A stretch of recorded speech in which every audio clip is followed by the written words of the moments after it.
outro.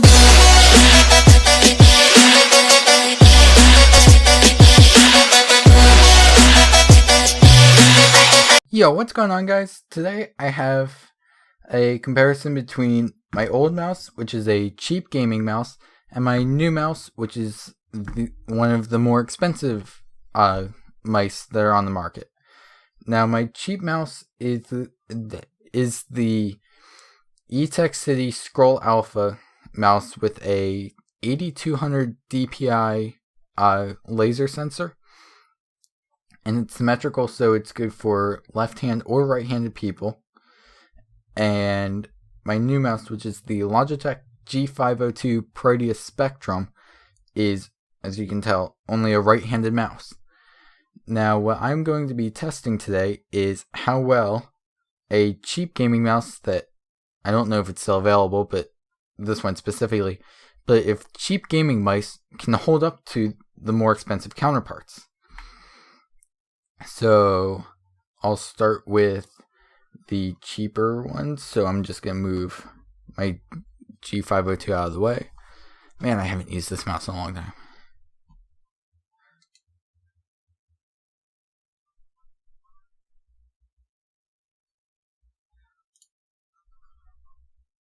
This will be interesting. Offline with bots, just because I'm making a video and it'll be easier that way. Whatever, medium bots. We're not testing bots or anything, so we're just testing how the mice perform. So that doesn't really matter all that much. Logging in. Oh yeah, and this is a live commentary, by the way, so give it a thumbs up if you want more live commentaries. Okay, this is like insanely slow. Whoa. Not that profile.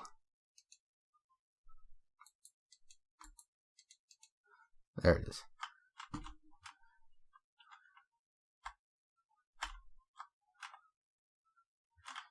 The one thing, even just starting off already, that I can tell is that I am definitely missing the sniper button being there. And the insanely clicky scroll wheel, which I did not think that I would miss, like, at all. Ah. He got me before I could get there. And I'm not entirely sure what DPI I'm using on this mouse. I just know that, it is high. Okay, so I can still do little flick shots like that.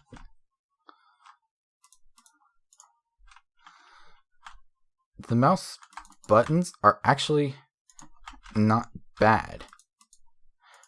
The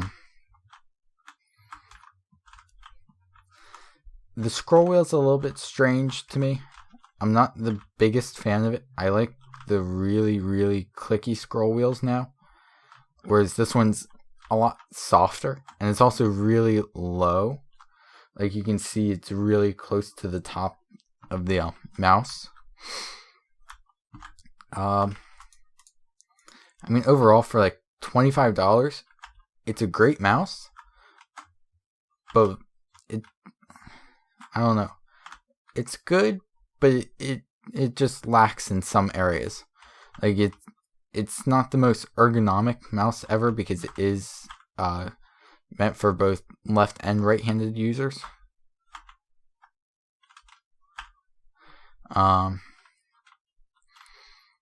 And of course, I can't find anyone now, so I can't really show off this mouse.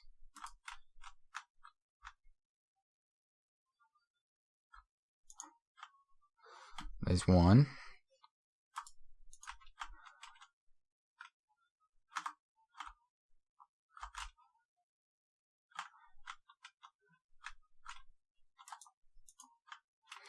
No idea how I got him, but okay. I missed. And out.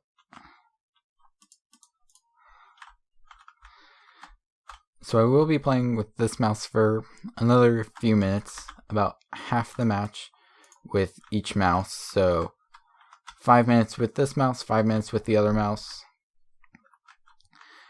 So far, I'm finding this mouse actually is not as bad as I thought it would be. The one thing that I don't like, that I just remembered, this mouse senses a lot further off the surface, so you really have to pick up straight. Like, that's really important with this mouse. I mean, it's not an insanely big deal for someone like me because I don't tend to pick the mouse up off the mouse pad or anything that much. But I could see how for a lot of people that would be a huge issue.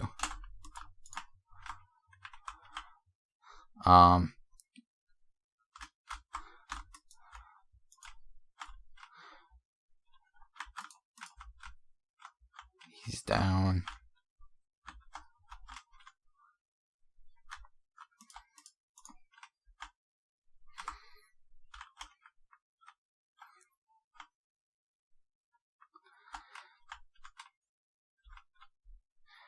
Okay, so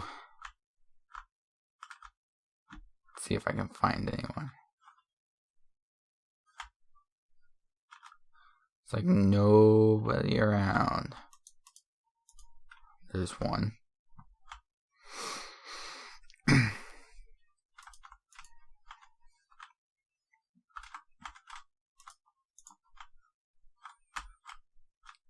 mean, yeah, I'm decently accurate with this mouse.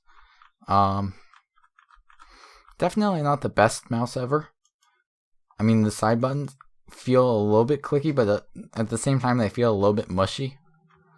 It's not really bad, though. It's not as bad as some other mice. But when you're comparing a cheap mouse to a really expensive mouse, I mean, you can expect some of those things to happen. So now, I'm going to switch. Okay, yeah, already the comfort is way better. And you can probably tell in the video, I have a lot more control already with this mouse. There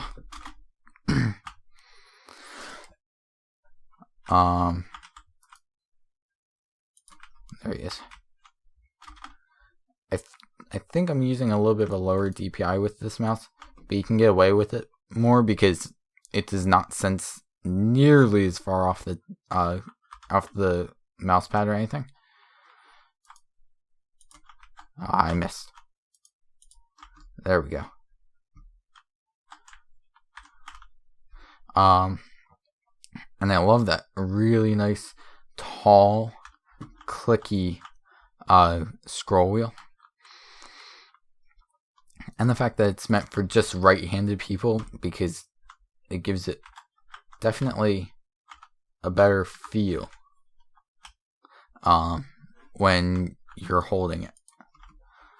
I mean, I don't use the sniper button that insanely much, but it has come in handy before where, like, in Battlefield, I'm trying to make a long snipe, and I don't want to be going like this, I want to be going like this.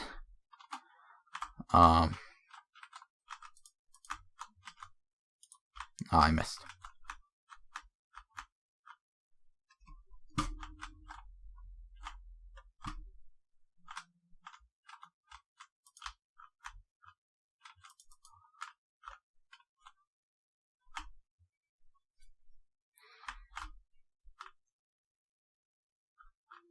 I'm gonna go up this way. Now, this Logitech mouse is the main mouse that I use. So, in a way, I'm somewhat partial to it, but at the same time, I'm really not. As soon as that happened, I knew I was going down.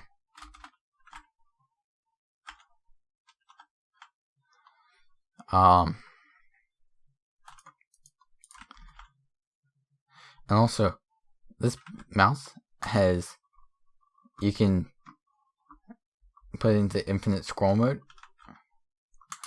which definitely not the best. I missed. Because this scroll wheel is not that balanced where you can just sit still like other mice that I've used. You sort of have to be a little bit careful of that sometimes with this mouse. But I mean, this sensor is an optical sensor, and it's 12,000 DPI. Not that I'm using it that kind of speed or anything, but that's its max that it can go up to.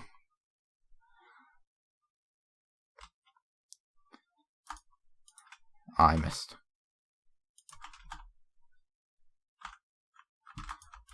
I got double teamed and I knew that was gonna happen. Like right there, I could have used the sniper button, but at the same time, I've gotten good enough at just doing it somewhat just by moving the mouse not quite as far across the mouse pad that I can control that actually really well. So to me, that's not like a deal breaker having it or not. It is a nice thing to have, actually. It's come in handy, but at the same time, it does have its drawbacks. Like, if you're not used to it, you'll accidentally hit it like a million times until you do get used to it. But yeah, overall, I think this is actually a great choice of a mouse. This Logitech G502. So I would say that definitely. Let me get out of this real quick. Okay, so the E-Tech City mouse compared to the Logitech mouse, there's definitely some drawbacks to the E-Tech City mouse, but at the same time, for $25, this is a great mouse. So if you can find one with a 8200 DPI laser sensor that's wired, both of these mice, by the way, are wired. If you can find one that is both wired with a decent laser sensor and all for like $25, that's a steal if you ask me. Now this Logitech G502, I didn't really need it. I just thought this mouse was a little too wide for me, especially because I have sort of it's not claw necessarily, but it's not palm either. It's somewhat in between. And this E-Tech City mouse is definitely a palm grip mouse. And this is like the perfect mouse for me. Plus it's a little bit angled, so I have like just the perfect ergonomics on it. And if you look at the bottom, I changed DPI apparently. Yeah. If you look at the bottom, that's just the LEDs from the top shining through. Nothing really on the bottom. This one, if you flip open this, you can put weights in here. I have 2 of them in, and they're each 3.6 grams per weight, and you get 5 of them, but you can put 4 in at a time. As apparently I struggled to get this thing close. There it goes. So yeah, the conclusion is, if you can find a gaming mouse like the E-Tech City Scroll Alpha for like $20-25, I would definitely get it. But at the same time, if you can find the Logitech G502 like I did for like $40, I think that's a steal, especially since this mouse in particular goes for at least $80. Especially because if I go into the Logitech software and lighting, I can turn up the speed. That's something that this mouse can't do. You can cycle through the colors with the DPI, so that's I think 400, like 1,000. No, that's 1,000, 1,600, 2,400, and that's like 8,100 or so. Yeah, I'm gonna turn that off just because I like everything matching blue. But yeah, if you can find like a mouse like this for like 20, 25 bucks, it's actually a really good deal. But if you can find a mouse like the Logitech G502 for around $40 to $50, I'd say go for that. It's actually really, really nice. So that's going to wrap up this video. So thanks for watching. Please like, comment, subscribe, and I will see you next time. Tell me pretty lies, look me in the face, tell me that you love me, even if it's